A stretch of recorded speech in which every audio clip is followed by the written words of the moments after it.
Welcome to Unraveling Midlife. I'm your host, Sarah Spence, and today we have a special panel discussion. It's the 50th podcast of Unraveling Midlife.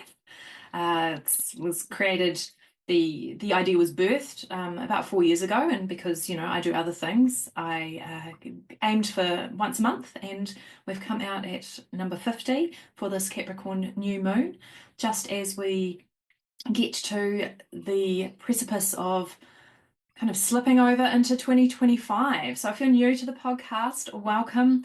Happy to have you here. And if you're not, well, that's great. Welcome back. Today on the panel, I've got two of my panel friends, both of which have appeared on the podcast the same number of times. You guys are the first equal of appearances podcast. We've got Megan Macdonald and Kara-Leah. So yeah, welcome. Nice to have you here.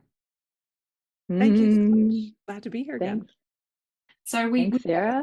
we picked a really interesting topic, which is quite big. Approaches to spirituality. Ready, set, go. You reminded me that there was something that I had left in a voice memo on WhatsApp a few months ago saying in that I was in some sort of a mood, and I haven't gone back to listen to exactly what it was that I had said, but there was something about the shift, and take this as you will. This is just sort of throw something out there at the beginning, but like, on the one hand, people are way more aware. Like it's on social media, just even talking to people in where I live, people from 20 to 60 are all saying, it seems like everyone's trained in Reiki and everyone's trained in Bowen and everyone's trained in access bars and everyone's a yoga teacher and everyone's like there's so much more of this, which on the one hand, as somebody who, when I first encountered a lot of this stuff, I was like, where are the people?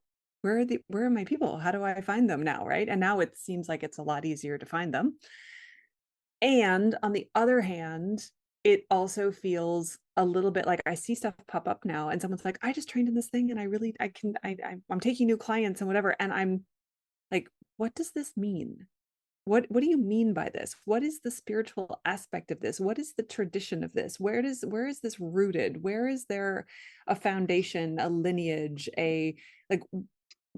where are these all coming from? Is sort of like there's sort of both sides. There's like the excitement of it being more accessible and more accepted and less doubt, and then there's also the but all the basics of like, how do you meditate? You sit on a cushion and you watch your breath, and it's not more complicated than that, and it has not been more complicated than that since all the like teachers that we still talk about today, like Buddha, right? What you're saying reminds me of a lyric out of one of my songs. Spirituality and Om chanting became like KFC. Everyone's having almond turmeric lattes naturally. Yeah. Yeah, there's like such a focus into branding and selling, and it's people who are trying to get out of that kind of rat race or really boring work and genuinely loving a modality and wanting to share it too, but there's just so many more. Yeah. I found Christopher Wallace really useful on this in terms of what he lays out is that there are the practices or the tools, but then there's also the view teachings or the philosophy, and then there's the fruits, like what it is that you're aiming to do. Right. So, for example, you might have Trika Shaivism, which is a form of tantric yoga, and then you've got the tools, which would be a chanting practice or visualization practice or asana practice or meditation practice. And then you have the fruits, which is awakening, liberation, and enjoyment of life. And what I see happening is a lot of people have learned the practices or the tools, and they're looking to feel better. They're looking to feel more liberated. They're looking to improve their life, have better sex, make more money, all of these different things, which is the fruits. So there's a sense of what I want, and then these are the tools that are meant to bring me these things. But as Megan just said, they're not necessarily grounded in view teachings or in a particular lineage. And sometimes the practices or the tools, like the way Christopher Wallace phrases it, is that without the lineage, without the view teachings, without the philosophy, the practices and tools become untethered and are often ineffective. And so it's like we've lost that sense of grounding, which is also totally all fine. It doesn't matter. Like someone can go and do a Reiki level 1, whatever, and have an experience, right? And that might improve their life in a certain way, which is great. There's nothing wrong with that per se. But in terms of approaches to spirituality, if you want the most effective approach to spirituality, if we define spirituality, like that's the other thing, what the fuck is spirituality? Like everything is spiritual. But if we define it as knowing spirit, knowing ourselves beyond the material form, and having direct experience of reality beyond the material form, then if you want your practices to be highly effective, find the teachers that are grounded in a lineage, grounded in specific philosophy, because that means that you're far more likely to achieve or attain the fruit of the practice that you're doing, you see. Yeah. I mean, I found that to be true. Absolutely. So just thinking of some of the ways that we all come to this, and this is the other thing, that everybody comes to it in a different way. And so that can also be a lot of comparison can come in at the beginning of spiritual seeking. Because there's a comparison between like that moment of if someone sort of wakes up and goes, oh, I need to look deeper, or there's something I want to know more, or like there's that sense of something's missing, right? And they go looking. Then there's the comparison between who they are becoming and who they were. And it's like, well, this is better. So then there's already this sense of like hierarchy stepping in. Sometimes And then, yeah, go ahead. The comparison between different traditions or different things that we're trying. And I think this is where the idea for us having this discussion had come from, Megan, because we both do one modality and then I do another modality and then you do another different modality. And right. And the main two that I work with, I feel like they're both really effective. And is there this kind of subconscious, well, there can only be one really effective in this, on this level of consciousness or whatever. Like, yeah. Sometimes I feel like there's that kind of underlying, but only one can be the best, when different things apply to, and I've ended up having conversations really recently on that kind of thing, because how many paths are there up the mountain? I mean, is that a Buddhist? That's one of those kind of like ever. And how many mountains? How many mountains? That's the other thing to recognize, is that first people have to identify which mountain they're climbing. Because people are often taking the tools of spirituality in order to make more money, have a better career, which is under the illusion that when I have these things, then I will feel a particular way. So they're still chasing feeling a particular way. But the moment that we're chasing feeling a particular way, we're not even on the path of spirituality, which is being able to meet anything and everything and be in equanimity with whatever's arising, from the deepest despair, grief, anxiety, fear, to the most amazing bliss, love, joy, etc. And it all be wow. So knowing which mountain you want to climb, and then recognizing each mountain's going to have many paths up it. And there is no better or best. There's simply what works for the person in that moment, for what it is that they're wanting to do, experience, be. And that makes me think too of I like the way that you just said that, and that added aspect of like chasing money or feeling a certain way isn't really the spiritual path, but for some people that's the way they're going to experience it this lifetime, and then another time they'll refine, or something else will come in. But there's also that sense of like, even if we just go back to the idea of, are you a householder or are you a monastic, right? And the householder is somebody who's like, I'm going to have a family, I'm going to live in the material world, I'm going to accumulate things and people, and I can't focus on the spiritual path exclusively, but I'm really aware of it, and it's part of who I am, and it's part of what I believe in, and I'm going to have this way of being. And then the more monastic, which is like, I'm going to really focus on enlightenment, I'm going to really focus on what can my soul understand this time. And those are both spiritual paths. And so that's that other side of like, which mountain are you climbing and which path are you taking, and it not being one better than the other. But those are two very spiritual paths that look very, very different. Yeah, I think it's a great distinction to make, but I wouldn't necessarily say that there's more focus on spirituality in the what monastic, because like I'm a householder, like that's what I am.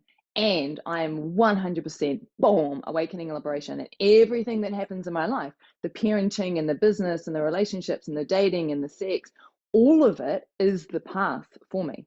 And so everything that I experience is through that lens of liberating from conditioning, awakening to what I am, and learning how to be able to enjoy the fuck out of it all.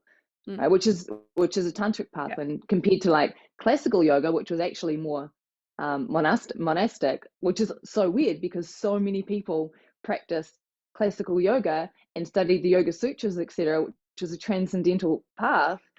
And it's like, wait a second, you're a householder. It would make way more sense. It's just more logical to go to with tantric yoga rather than classical yoga, for example. Yeah, that also reminds. Oh, go ahead, Sarah. No, you go. Oh, it just reminds me of one of the things that Osho said, or was written in from his transcripts from one of the things that he talked about. He talked a lot about Jesus versus Buddha, and the fact that he said the West is so. He said it's so weird the way different cultures pick their religion. He said the West is ostensibly Christian, post-Christian, whatever, but that Christian tradition, and they're trying to follow Jesus, but they're so in their heads. And Jesus was in his heart. And it's really hard to follow Jesus when you're in your head. And he said, Buddhism is so much better for the West because Buddha is a very head focused. You come at it with the head first, and then you open up. And Jesus, you have to come at the heart first. If you try to come at it with the head, you're going to get really confused. And I just thought that was such just again to say, like, it makes more sense for the householder to go tantric. It makes more sense for the West to be Buddhist. It's just sort of. I love that. And I think that's what people, like I didn't notice when I first stepped into spirituality. Like the first book I ever read when I was 19, like way back in 1994, was The Celestine Prophecy. And it was like around the same time. Yeah, because it had just come out. Like somehow I was in Auckland on holiday, end of my first year at uni, found Celestine Prophecy and was staring at the trees trying to see the auras. Yes, me too. I did see them once. I did see them at Cornwall Park, which is Country Hill in Auckland. Yeah. There you go. Yeah. So we come in how we come in, and we don't know what we don't know, and like I dabbled in all different kinds of things, and it took me a long time to really find and then ground into the practices first, the practices of tantric yoga first, and then the philosophy came, and then the understanding of like, oh, this is probably the most effective way for me to do what I'm doing, which is awakening and liberating and enjoying, is to just go with this. Not because it's better, not because it's the best, but simply because it turns me on, I get it, and it's going to be effective for me. So. But then discernment. Say more. Well, because very different circumstances, but I could substitute in the thing I found first, the practices that came next, the thing that I built on top of it into the framework you just laid yours out with. I could put a lot of this, my stuff in there. And somewhere along the way, you have to learn discernment, because that's where it's flooded. And for you to say it's not that what the combination that you have come to, as you said, is not the best, but it's effective for you. Yeah. And how do we get to the point where we know what's effective for us? Instead of saying 20 of my friends all study with this teacher, they're all having amazing experiences. That teacher must be the best teacher for me. And then you bang your head against the wall, trying to fit into that tradition. And it's not the most effective for you, but you don't know the discernment yet. It can and that's on the just sorry, Sarah. Following, like sometimes I know getting involved with a group because everyone's so lovely and it's such a nice community, and then I'm going to formulate that up a little bit better, but I know that feeling of wanting to go along with with what's right, and that's how cults form. Yeah. And that's that, that human, the social animal sense of desire for belonging, etc., which in so many ways, like when it comes to the path of spirituality, you've got to be willing to jetson that. You've just got to be willing to go, I belong because I am, not because all of these humans accept me, not because I'm part of this group, not because you have to be willing to fucking leave the herd.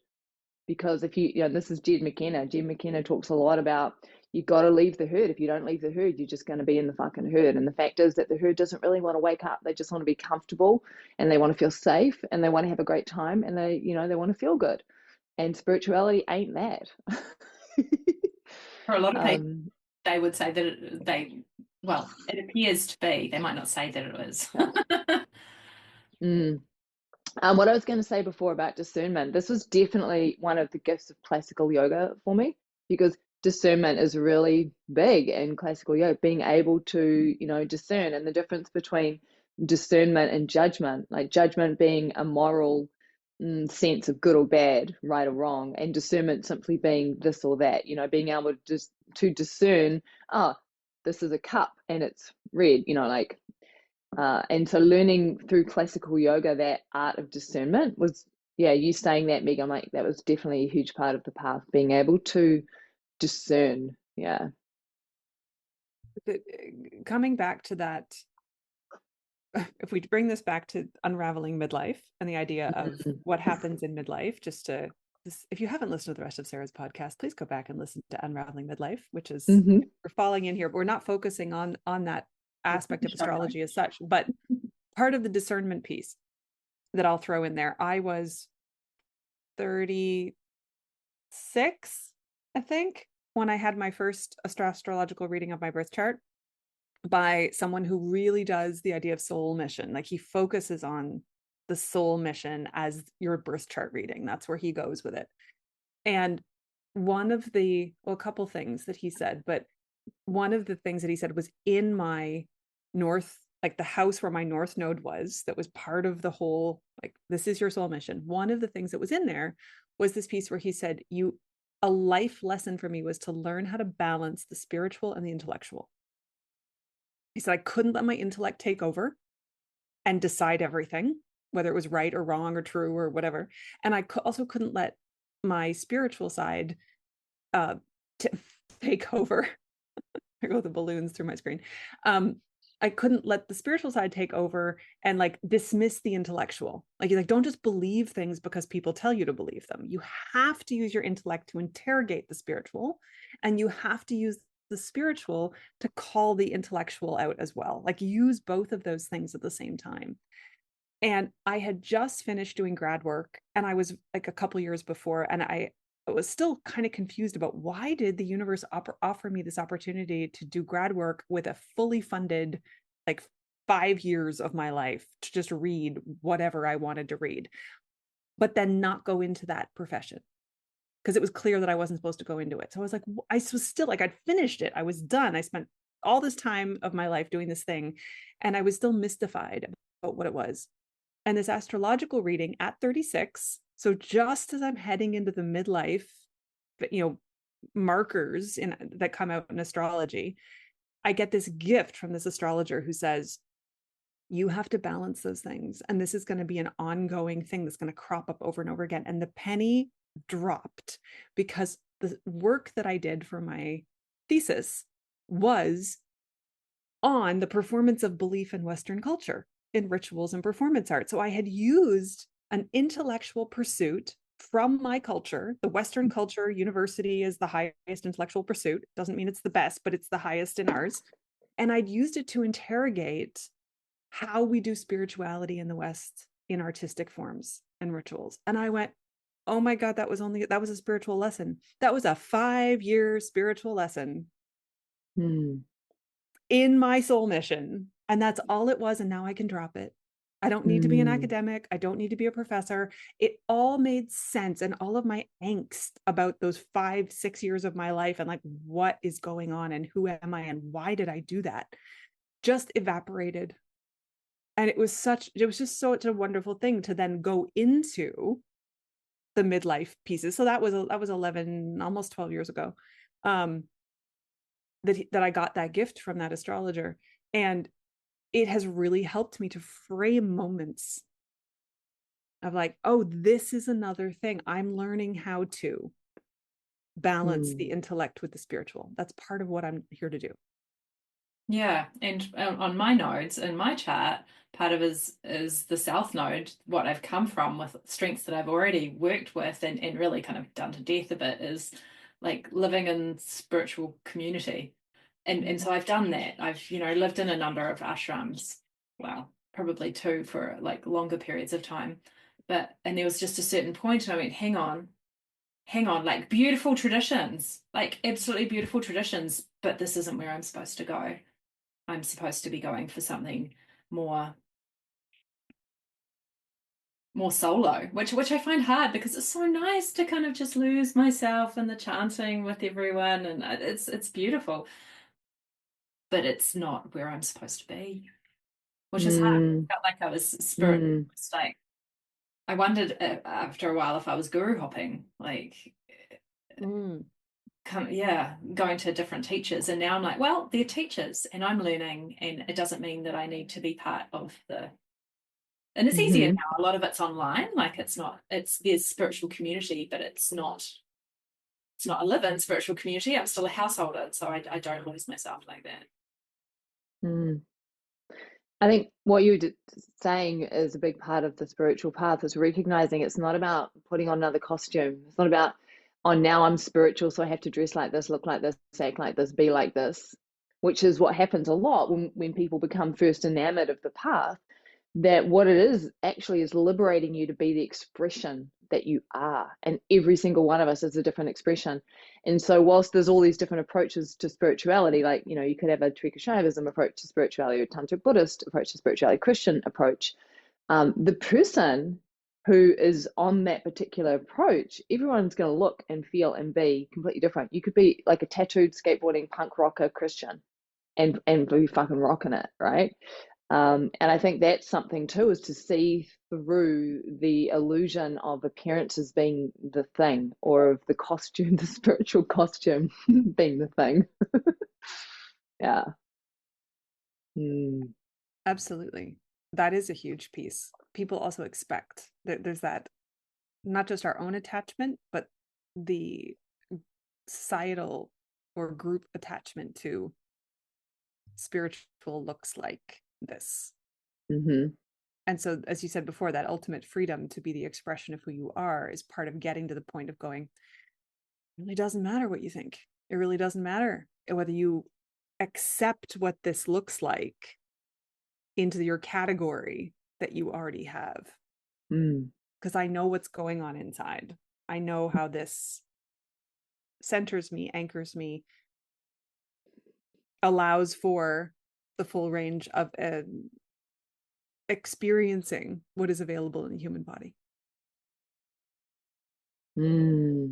Yeah, because that's the freedom, right? That's the liberation, to be what one is in that expression. That we're all an expression of Shakti, of the one dancing as, the myriad.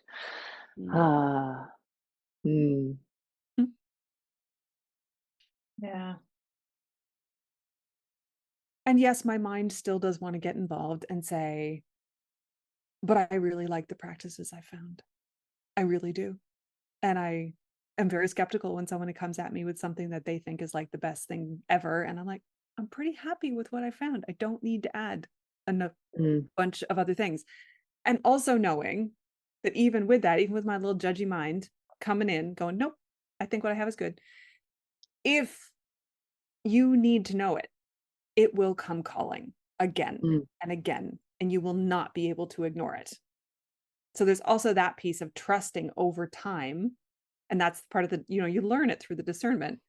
But like even the first time human design came calling, a friend mentioned it to me sometime around 2018-ish. And I went, no. I have too many things. I know there's too many modalities. There's too many practices. I cannot add another one. Don't make me read more books.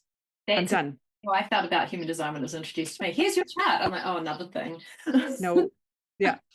And then it came back and it came back and it came back and finally I went, okay, fine. I surrender. I will look into this. And it immediately helped me. And now I'm really thrilled that I opened the door to it. But I also I put up a boundary and said, I have enough spiritual practices right now.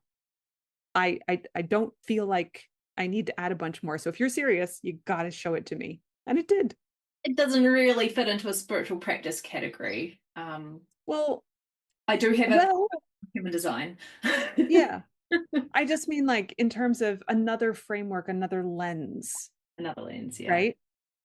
And in that sense, it's the sense of practice. And learning, you have to learn a bunch before you understand it. And so there's that sense of you have to sit down and you have to be with it and you have to absorb it and you have to, and then you have to practice. You have to practice it on some level. Yeah. I want to loop back to something you said around the intellect and spirituality and belief, right?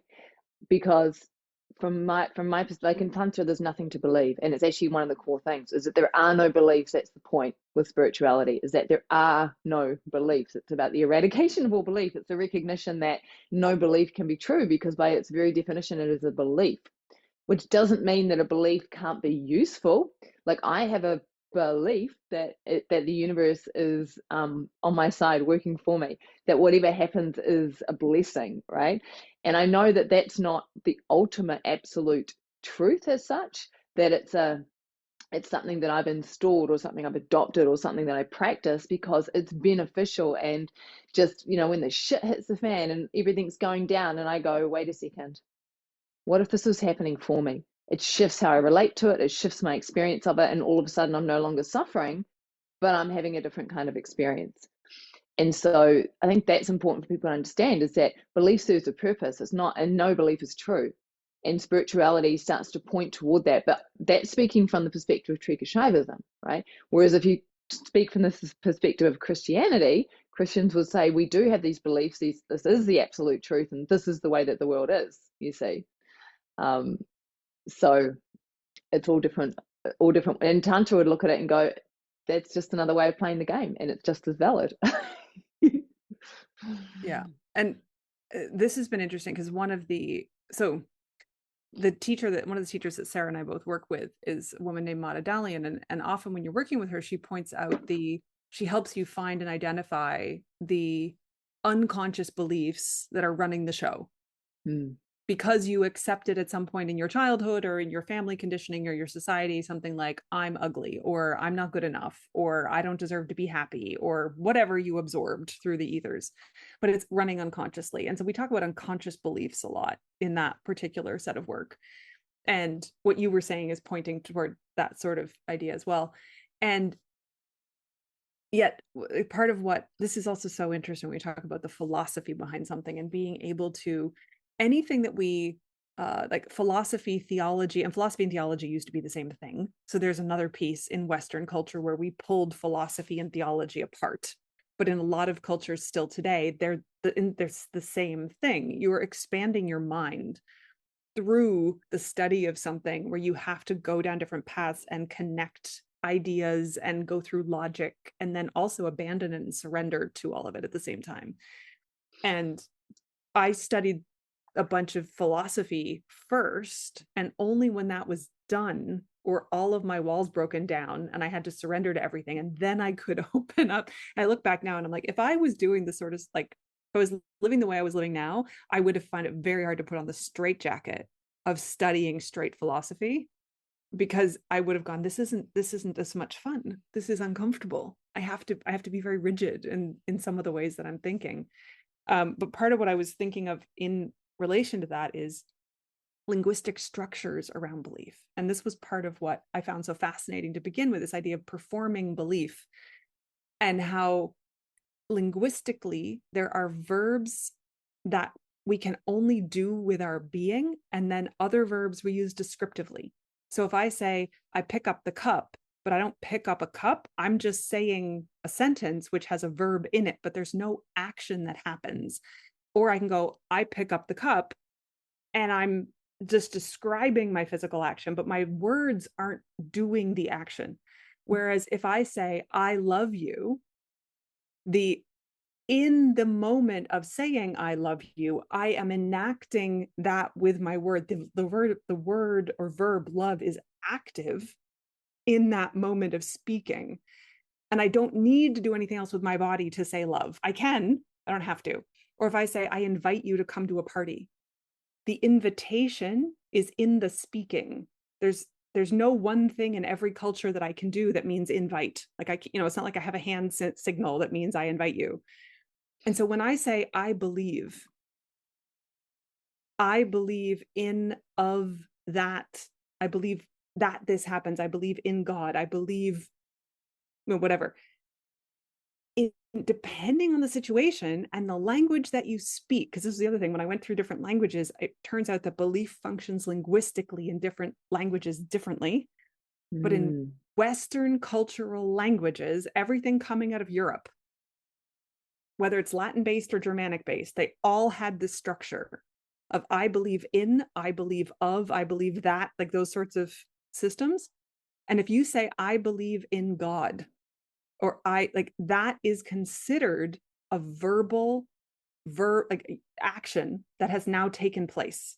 You've put a spell. You have enacted something. There is action in saying, I believe in God. I believe in this person. I believe in the power of nature. I believe that the universe is working on my behalf.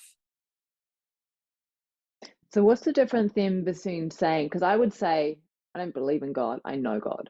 There's no fucking belief. It's a knowingness. It's a direct, I don't believe in the power of nature. I know the power of nature. It's a palpable, direct, felt sense. There's no belief required. It just is. I know water is wet. It's not that I believe that water is wet. I know it is because I put my hand in and I feel it. Yeah. You see? Yep. Well, and this is one of the big debates around this, because people will say, I believe the sun is going to rise tomorrow. But they don't really believe it. They know it in the sense that it's happened every day till now. And if it doesn't happen tomorrow, well, we're all going to disappear. So who cares? Like, that's the state of affairs.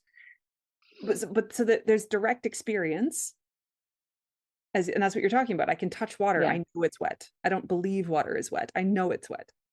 And this is where we get into that aspect of what is the difference between faith and belief and knowing. And this is one of the biggest discussions of philosophy and theology that has never ended since they started talking about it. So I don't have a specific answer for that. I love we're floating it though, because I think in terms of approaches to spirituality, this is a key factor. Is your spirituality about belief or is it about direct experience? So Christianity is mostly about belief, but there is like Jesus and being slain in the Holy, that was direct experience. He's like, be me. He wasn't saying follow me. He was like, be like, like live, love. And tantra is a direct experience. There's nothing to believe and everything to experience. So if you're looking at approaches to spirituality, that's a question you can ask. It's like, oh, is this approach about believing in things or about directly experiencing or directly knowing things? Yeah, it's very important. And then noticing how you use your words. Because that's how you're programming yourself. The way you use your words, you're affecting your entire cellular being with them. Yeah, absolutely. And tantra, I don't remember the teaching exactly, but there's like 4 levels of the word. And as you do more and more practice and your system becomes more and more purified, when you speak, it's like you start to speak deeper and deeper and deeper. So the word becomes more and more powerful and it becomes spell-like. So being mindful of what one speaks, like my practice is to not speak anything I don't wish to experience, because why would I speak something, honor the word, and particularly if you're doing a lot of practice, because you'll become more powerful. The word becomes more powerful. I just find it hilarious that you've used the F word a few times, so I know what you want to embody. Nah, fuck yeah. Oh my God, I'm so fond of that word. It's such a good word for piercing through expectations, particularly when I'm in the role of spiritual teacher, like leading a retreat or something. Because people come with all these expectations and ideas of what spirituality means, and to just, break that illusion, the word fuck is very useful when wielded well. I'll show you how to really like a one on fuck. There's some recording and it just I know, God. Yeah. Yeah. It is the most versatile word in the English language because I think it can be used in every single way, adjective, verb, noun, etc. Like it's extraordinary. It is so expressive. It's like, oh, it is the most incredible. It's the word of the century, of the millennium, possibly. Yeah, there's another, go back to Osho again, but there's a recording. It's very short. It's like maybe 10-12 minutes of him going through all the different usages of fuck, and that the people in the room are absolutely losing it. It's just laughter. It's peals of laughter as he goes through each particular, and he's so dry in the way he delivers it. It's a great, if you have 10-12 minutes, look that up on YouTube. It's a great fun. Yeah, it's true. And that's, again, like that sense of coming back to it. The spiritual teachers that I have stuck with all talk, they all laugh. They all come back to laughing. And enlightenment, right? It's enlightenment. There's a lightness, a playfulness, like it's not fucking serious. It's a cosmic joke. Yeah. Anyways, and say it for different ways up the mountain. Yeah. Well, mountains, plural, of course. Yeah. And I'm just remembering too, I think part of, again, we're coming back to like just remembering why I had talked about it in the first place. And I think this is, I'll go back. I think of it this way. There's a friend of mine, she had her chart read not long after me.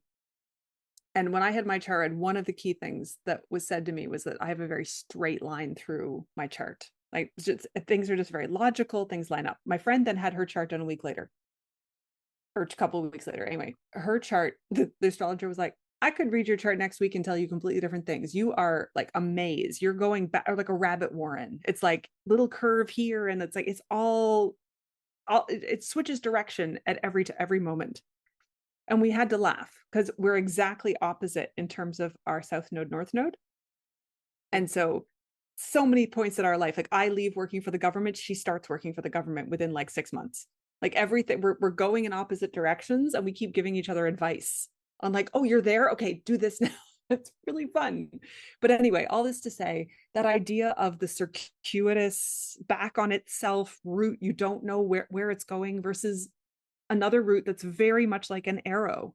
And this idea of the spiritual path, it can be really easy from wherever we're sitting to look at someone else's spiritual path and go, I don't think you're doing it right. That seems way too complicated. Or why can't you just settle on a teacher? Why do you keep guru hopping? Or why, you can look at it from the other way. And again, I'm just thinking about at different points in my own journey where I would be very irritated by the way people I knew were handling, so to speak, their spirituality. And I had to learn the discernment of going, hold on, how would you look to them? How would they see what you're doing? Because I think I'm normal. I think my experience is a very understandable experience. But I'm like, if I'm as confused by other people as I am, they must be that confused by me. And that helped me to just refocus on like, all right, because one of the key, coming back, like one of the key things, if I think about a key teaching from my teacher and other teachers, is this non-interference. I'm not allowed to interfere in your spiritual journey. I'm not allowed to interfere in what you're doing. And if I do, I'm going to get a little smack from the universe. And that's part of this understanding too. Like, why does it look so different from person to person, and from generation to generation, and from culture to culture? Different circumstances, different karma, different dharma, different conditions arising. Like of course it's going to be so different. Yeah, notes. Right. But that's part of the, like, when you just start, you have no concept of that generally. Yeah. Some people might absolutely. be super mature, but I find myself looking at those people that have just kind of started their journey at whatever age, often young, but not necessarily go, oh yeah, I remember when I was at that stage. Yeah. There's an amazing teaching that Krista Wallace gives of like the 9 or the 12 stages of the awakening journey, and it's not public, so I'm kind of teasing you by telling you about it. But when I listened to that particular teaching, I think he gave it on a retreat, it was extraordinary because it's so detailed. This is a tantric teaching from hundreds of years ago, and it just really laid out what the journey is like. You know, you talk about stepping onto the path and what that's like. I'm just like, holy shit. And this is what does really excite me about tantra and about Buddhism and about classical, like these traditions that are thousands of years old have deeply, deeply, deeply gone into the psyche and all of it, and they understand it, and they've laid it out, and they've mapped it, and they've frameworked it. And whatever you're going through on the spiritual path, it's in there. You know, so when you first step on, it's like, it can seem so like, oh my God, where am I? What's going on? This is so weird. Am I normal? What's going on? You know, but if you find those teachings, it's like, oh my God, that's what's happening to me. That's what's happening to all. That's what's happening to it's all known already out there. Yeah, which is extraordinary. It's the thing. It's like Elizabeth Gilbert's Big Magic book, where she talks about how different people get a thought, and then if you don't pick up on it and do it, then someone else has done it. And that's what spirituality and spiritual teachers seem to me. Like, it's everyone, well, not everyone, but a lot of teachers get this download in whatever way, whether it's from like a centuries or millennia old tradition, or something that's kind of come through in a different way. But often they're quite similar. They're just written differently. So you've talked about Christopher Wallace's 9 and 12 level stages, and Mata Dalian's got a 7 stage written in her book In Search of the Miraculous.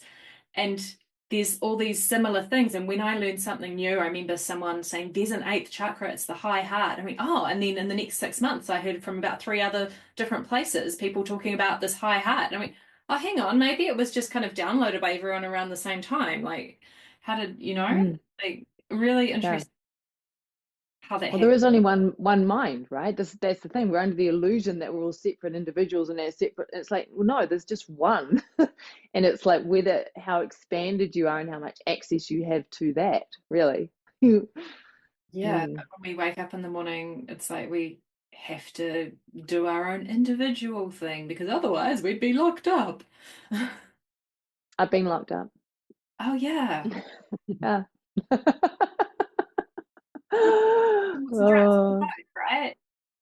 Hey, well, yeah, it was awakening / psychosis, and an extraordinary experience to go through and to see what it's like on the inside of an acute psych ward in a hospital in the Western world. And yeah, it was such an incredible gift, and there was a level of awareness. Even when all this stuff was happening in the mind, I still got to observe it and to see it and to recognize what was going on. Like, it was yeah, I wouldn't trade it for the world, incredible thing. Yeah, it was incredibly painful, and the suffering, like, afterwards, I spent at least 3 years in hell, and probably a good 10 years feeling like dog shit most of the time. But that wasn't because of what had happened. That was because of what I believed about what had happened. It was the meaning that I was giving. It was all of my shit, all of my conditioning, all of that coming up. And it took me a solid, 10, 12 years of working the path to dissolve all of that, so that I was no longer in the suffering of the thing, you see. Like, it was extraordinary. And I'm so grateful now, sitting here and experiencing like just the joy of awareness is accessible in every moment, because it is the path, and it is the teachings, and it is the approach to spirituality, and diligently applying that every day for the last 20 years that's brought me here now. Like, to no longer suffer. Like, I mean, I won't say that I'm never suffering, but it just, no matter what, it doesn't mean I'm not experiencing pain. Like, I can have a whole lot of grief, for example, happening. The grief is happening, but I'm not suffering with the grief. Yeah. Like, oh my God, it's fucking extraordinary. It's so extraordinary. I think what you just said, that's a really important piece of coming back to when people are saying, how do I know if I'm on the spiritual path? How do I know if these practices are effective? And one of the things that, to be able to say years later, I enjoy my life more. I enjoy the people in my life more. I am not as reactive. I don't blame others. I take responsibility for what's mine. There's so many different ways to say it. I jokingly often say, like, especially my family behaves a lot better now. The more work I do on myself, the better my family behaves, which, you know, a tongue in cheek there. But these are the signs that something has shifted. These are the signs that the practices are there. And why are they called practices? You know, it took me about 10 years into yoga, and I started doing yoga in 1998. It took me about 10 years to go, oh, that's why they call it yoga practice. For whatever reason, it just hadn't clicked that it was like, I have to keep practicing this thing because it's not like going to dance class. It's doing more. It's doing more in me than just repeating something. It's not about just repeating. It's it's that idea of practicing. Yeah. Yeah, I mean, how do you know if your spiritual approach is working? Because your experience of reality is markedly different. Because the shit that used to fuck you off doesn't. Because the shit that used to trigger you doesn't. Because the shit that used to make you feel bad doesn't. Because you don't avoid feeling shit. You just don't avoid anymore. You don't get attached anymore, you know? Yeah. Or when you do, when something pops up, go ahead, Sarah. Oh. I was like, something to aspire to for many. Oh, yeah. Yeah. Something to aspire to. But like, even just, you know, we're still human. Like, we're in the middle of a holiday season where I am. And one of my, you know, family members said something today where I got frustrated. But I was like, oh, that's frustration. I feel that in my system. I could observe it and notice it. And then I can feel like this all day, or I can take 20 minutes and go to a practice, and then I will not feel like this. And that's what I did. Yeah. And then so yes, that's like, I'm different. Rather than being identified with the frustration and letting it roll and letting it have you and take you for the whole day and blaming that person and what the fuck and do that. Yeah. The other night. Yeah. Sometimes it happens, right? And it's like, Yeah. I'm gonna go do my practice now. And afterwards I'm like, okay, I've got more equanimity now. I'm ready to talk about it. Yeah. And that is why we practice. Like when I'm going through shit, like I had a lot of grief coming up the 4 days before around the summer solstice, or the solstice, winter solstice here. And so when I've got shit going down like that, I double down or triple down on practice. You know, with the grief coming up, I was doing probably 4 to 6 hours of practice a day, because that gave me what I needed to hold it, to be with it, to alchemize it, to just fucking feel the fuck out of that grief, you know. And it was great. That's what practice is for. And it was like on the other side, there was just so much joy, you know, so much joy. I can't remember, for some reason it's totally escaped me, the prayer of your motive. Is it right action, or is it what am I saying? There's something wrong. May I practice out of love for myself. May I practice. What is it? The prayer of the prayer for pure motive. Pure motive. There we go. Yeah. May I practice out of love for myself. May I practice out of a desire to know the truth. And may I practice for the well-being of others. Comes from Christopher Wallace. That's who I learned that from. Yeah. And it's really like that prayer is how I live. May I speak out of love. May I speak out of truth. May I speak for the well-being. You know, everything is held by that love, truth, and the well-being of all beings, right? Because then I know when I move from that space, it really does mitigate suffering or minimize suffering on a massive level. Yeah. It came up recently as part of a community effort that you have had been holding space for, but you have talked about that prayer before. because I'd seen that you do something on that on Instagram a couple of years ago. And I have engaged with that prayer on an almost daily basis ever since. I incorporated it into my morning practices. And partially it was the simplicity, partially it was the how just easy it was to say. And if we come back to like, how do we end up with a spiritual practice? Sometimes it just finds us, it falls into our lap. It can be on Instagram, and because somebody put up a little clip about something. And then it's also trying it. So like I tried adding it into my morning practice, and then I found it fit. It wants to be there. It's the way I end everything else that I do in terms of what I vocalize, who I thank, who I invoke, what I invite in, what are my intentions for the day. And that's how I finish it. And that's just how it's worked out for what I'm doing. But I guess why I'm bringing this up is to say to people who are listening, who are going, okay, this is all fine, but like I'm in the soup of the spiritual practices right now. Or I'm just dipping my toe in, and like, how am I supposed to know if something is going to work? And I go back to what we've all said on some level, and it's like direct experience. Try it. Yeah. Do it for 40 days. That's the alchemist test, right? Do it for 40 days. See how you are before, see how you are after. And you all know. Yeah. Yeah.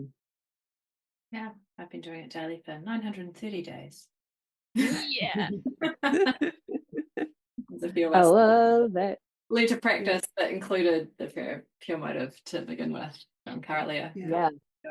So we all know when day 1000 is going to be, but March the what? What is it? Which day is it? It might be the 10th, might be the 8th. I can't remember. I'd have to open the spreadsheet, look it up. Do my Excel formula to work it up. And there's power in that, right? Like, and just literally showing up to practice every day. The power is in the practice, and it's so much more powerful when you're practicing within a lineage, within a particular view teaching as such. Like, you could show up and do yoga asana every single day for 1,000 days, but if you don't know why you're doing it, like maybe you're looking to get more flexible or a yoga butt, then that's what you'll receive, and there's nothing wrong with that, right? That's your fruit.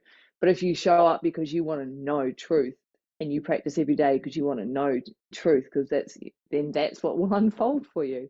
So I think clarity of desire when you're on the path is a big part of it. Just be really clear. What do you desire? What turns you on? And that's how I've always known which practice to do. Partly it's because what practice did I need, because I'd had back issues and then I had awakening issues. So that really defined the practices I did. But also it was like, what turns me on? Which practice excites me? Which practice challenges me, delights me? And I would just move toward those practices. There's for someone who doesn't, I really know nothing about astrology. I know like that much, but I'm just going back to like the person I work with. Roughly every 2 years, your progressed moon changes sign. Maybe it's 2.5 years, depending on how fast you're going, et cetera, et cetera.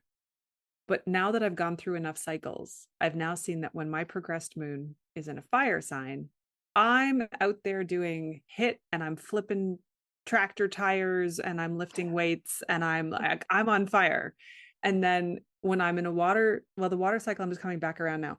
Right now I'm in an air, and I'm doing like yin yoga and restorative yoga, and I'm walking and I'm swimming, and I tried to do some like high impact stuff. My body went, no, stop that.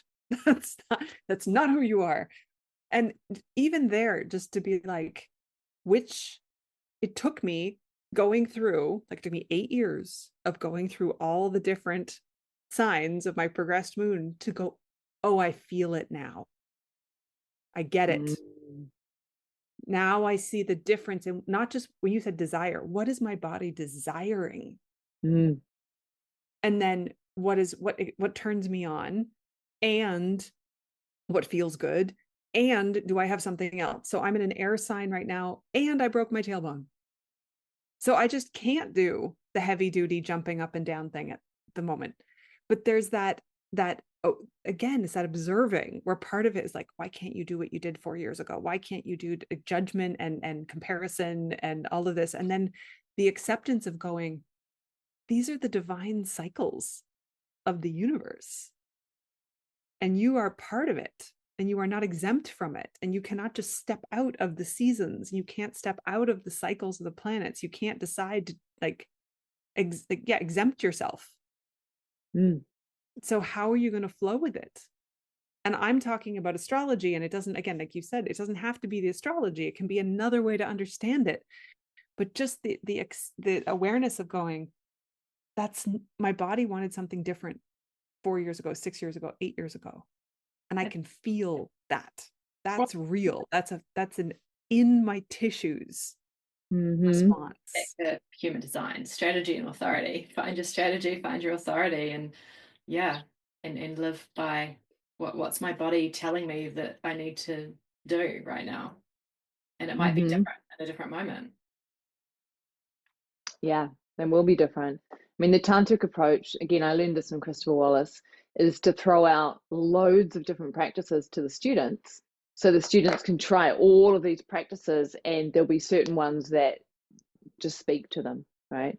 And so that's sort of the tantric teaching on that, is try lots of practices, and at some point choose a couple to really dedicate to, whether it's 40 days, 90, 120, or 1,000 days, because that's when, so the more that you work with a particular practice, the more it becomes Shaktified, like the Shakti gets more and more alive and more powerful. So the practice itself gets stronger and more powerful. And I noticed this with Uchata.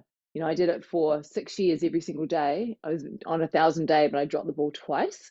Unlike Sarah and the rest of the cohort, you guys have just gone straight through, but I dropped the ball. And so I was dedicated to that practice for 6 years. And now when I do it, I only do it maybe once or twice a week. Oh my God, like when I drop in and do it, the level of power in that practice, because was dedicated to it for so long, it's become this magic tool that I have in my toolbox now.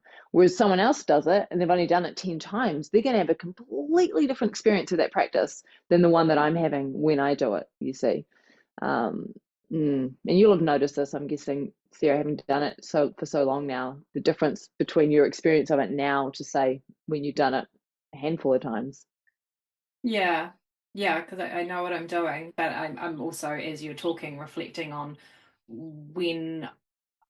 what time of the day I do it has a big impact as to whether or not I'm doing it tired and my mind's actually just going, okay, how many have I done? Am I done now? Can I go to sleep yet? You know, so so there's also kind of the two sides of the coin, but those times where I'm just fully, it's still a short practice, but I'm so deep and I sense so much oneness within myself. It's incredible.